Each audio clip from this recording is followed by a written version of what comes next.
Lijep pozdrav svima i dobrodošli u novi Geek Jackpot video. U današnjoj recenziji Casino slot igara govorimo o igri pod imenom Zodiac Wheel. Po imenu je jasno da će imati veze sa horoskopom i promatranjem zvijezda, o tome svjedoče i njezini simboli.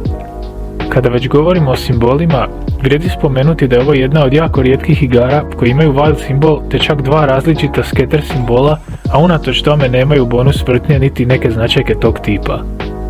Obično se scatter simboli koriste kako bi aktivirali te značajke, ali ovoga puta to nije slučaj.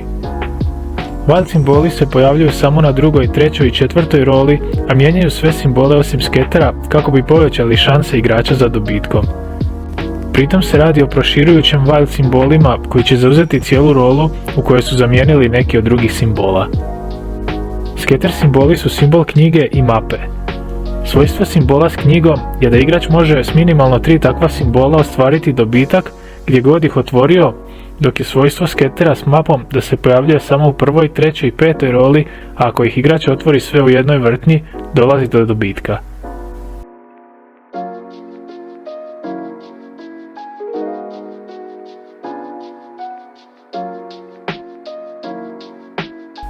Kao i uvijek, tako smo istražili RTP i za ovu igru, a on iznosi vrlo dobrih 96,45%. To spada među neke od igara s najvećim RTP-om koji se mogu pronaći u današnjim online kasinima u Hrvatskoj. Što se tiče igre Zodiac Wheel i njezine recenzije, to bi bilo to, a vas pozivam da se za još ovakvih sadržaja besplatno pretplatite na naš kanal.